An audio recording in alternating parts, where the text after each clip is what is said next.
Hi, good afternoon. Thank you for coming out today. I apologize to my colleagues who were unable to come out today as well. I just wanted to make a statement on behalf of the referendums for Bermuda. Our original intention was to hand in the petition today. However, we've had such a good response, and we also would like to verify all the signatures to make sure that they are legitimate, and that's taking longer than we thought. In addition, we've had quite a few people who have come up to us and said that they would like to still sign the petition, but they would like to attend the public meetings which government is holding on this issue. As you'll be aware, government has extended that due to last week's industrial action. They postponed one of their meetings, and there's since been an additional meeting, I believe, by the youth wing of the OBA. In accordance with that, and due to the good response we've had, we've decided to extend the petition collection going forward, in order to make sure everyone has the opportunity to have a say on that matter. I would also like to note that the Referendum Act for gambling, which was introduced in the last parliamentary session, remains on the parliamentary table. So there is no reason not to expect that we cannot still have this referendum. And I'd like to encourage everyone to still come out and sign the petition. The more signatures we get, the more likelihood we have of being able to hold the government to account and to encourage them to go back to their original promise of having a referendum on this issue, which would allow a more objective discussion on the pros and cons of casino gambling. Also, I'd like to note that with every week that passes, we're getting more and more drips and drabs of information. You'll see here the gambling brief number 1, which was leaked to the media, I believe, last week sometime. And if you haven't had an opportunity to read it yet, I recommend you do so. It is available online now. This document, it sets out as early as April last year that the government had, let me read the exact wording. It is the government's, sorry, the wind.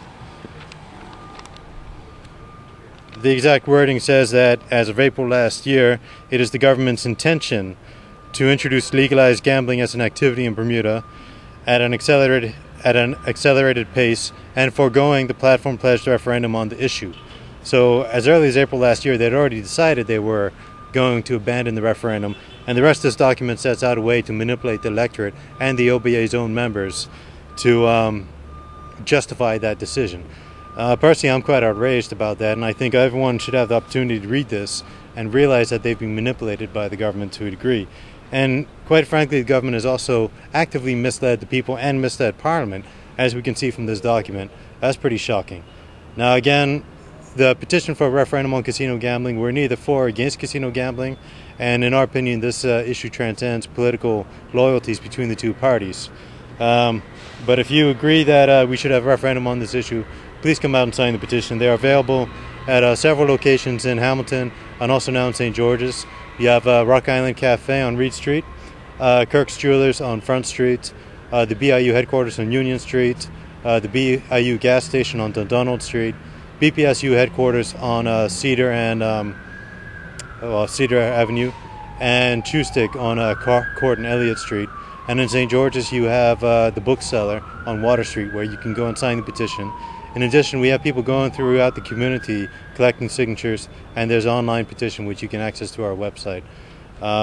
Thank you very much. I'll take any questions if you have any. Do you know how many people have signed so far? Well, we're still vetting the list, the signatures with the parliamentary register list. That's quite a mammoth task, as you can understand. We want to make sure that all the signatures are legitimate voters.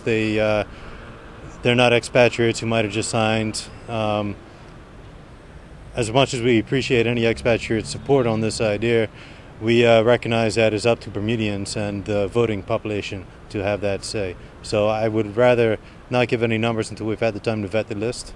But I will say we've had a rather good response. One thing I would also like to say is that it's been quite disturbing that a number of people have come to us and said they support the idea of a referendum, they support the petition, but they're afraid to sign. People have cited having their mortgages pulled, that their boss is a big OBA individual and that they don't want to get fired. There's also been some suggestion that the civil servants are being intimidated not to sign the petition. Now, we have spoken to the General Secretary of the BPSU. Ed Balls, and he has confirmed that in his understanding and the union's understanding, any civil servant can sign the petition. So if anyone in the civil service is telling you otherwise, call the BPSU and let them know. They'll back you up. Any civil servant, you can sign this petition. And to me, the fact that we have people who are scared to sign a petition out of fear of losing contracts or mortgages or having their jobs threatened, I don't see how we can have a democracy when we have people afraid to even sign a petition. So that just speaks a lot to the dangers that we're having in our democracy today. Thank you. Okay, thank you very much. Have a good day.